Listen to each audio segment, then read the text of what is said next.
Most people think a podcast needs thousands of listeners to be worthwhile. They imagine the big shows, the celebrity interviews, the charts, the virality. And because they imagine all of that, they immediately rule themselves out. I don't think I have the time. I don't have the following. What's the point if I'm not going to get loads of views? But in B2B, that mindset is completely backwards. A B2B podcast plays by totally different rules. A B2B podcast isn't about reach at all, it's about access. And when you understand that difference, podcasting suddenly becomes one of the most powerful client acquisition tools you can possibly use. In this video, I'm going to break down in more detail how you want to be thinking about podcasting in your B2B business and how you can really maximize to grow your client base and ultimately your bottom line. Here's the starting point. If you run a service-based business, you probably don't need 50,000 people to know who you are. You maybe just need 20 to 50 right conversations a year. You need proximity to the right people. You need trust with the right people. You need introductions to the right people. And all of those things come from relationships, not reach. A podcast at its core is a relationship engine disguised as a piece of content. Think about how most business relationships start. You send someone a message on LinkedIn or you ask to grab a coffee. You try to take them for lunch and it's fine, but it's the same thing everyone else is doing. You're just another request in their crowded inbox. Meanwhile, their guard is up because they know your end goal is probably going to be trying to sell them something. But if you invite someone onto a podcast, everything changes instantly. You're no longer asking for their time, you're offering them something valuable. You're saying, we'd love to hear your story. We'd love to learn from your journey, or we'd love to put a spotlight on what you're building. It's flattering, it's interesting, it's different from the usual cold outreach, and more importantly, it is useful to them. A business owner doesn't get many chances to sit down in a calm, well-lit environment and reflect on their experience. They don't spend much time telling their story, sharing insights, talking openly about lessons learned. When you give someone that opportunity, you immediately stand out.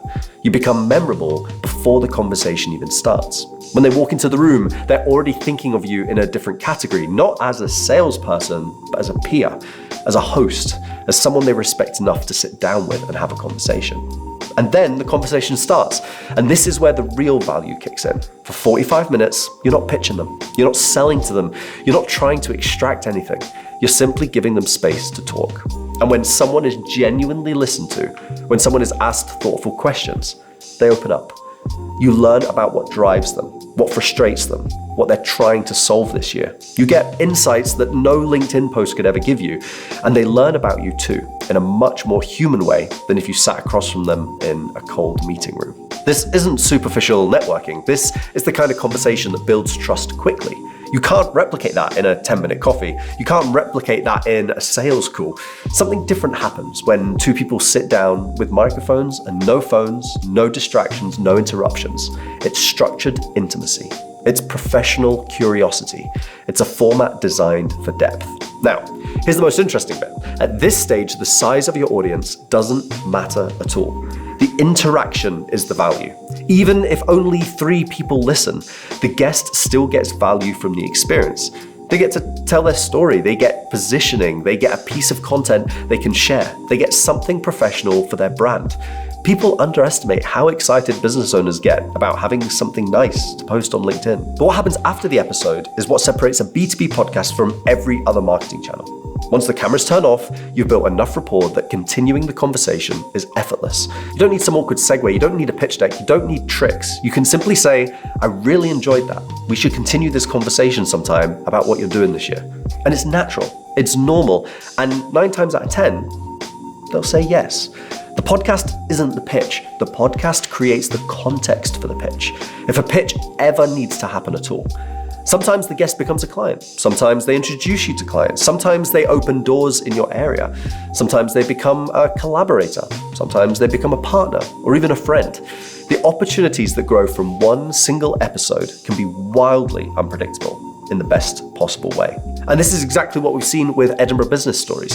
We didn't launch it because we thought it would get massive numbers. We launched it because we wanted to meet amazing founders in our city.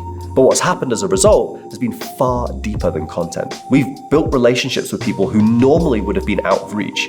We've had follow-on conversations that have turned into paid work, sponsorship deals, and ongoing partnerships. We've been introduced to investors, CEOs, and leaders we never would have met. Events have developed, communities have formed, and a real story has emerged around the business ecosystem in Edinburgh. None of that required a big audience. It required consistency. It required genuine interest in people. It required giving them a platform instead of asking for their time. And if you're in B2B, that's what a podcast really is. A structured excuse to meet the people you want to meet, have meaningful conversations with them, position yourself in an elevated way, and create content as a byproduct. It's the most enjoyable client acquisition system you can run because you don't have to be salesy.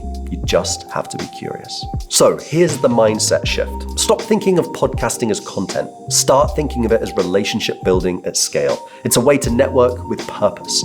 It's a way to connect with your market in a deeper way. And it's the only form of outreach where the other person walks out thanking you. If this way of thinking interests you and you want to explore whether a podcast like this could work in your business or your city, I'd love to chat. I've put a link below where you can get in touch with me directly. There's no pressure and no expectation, just a conversation about what you're trying to build and whether this could genuinely help you meet the people you want to meet. Thank you for watching, and I'll see you in the next one.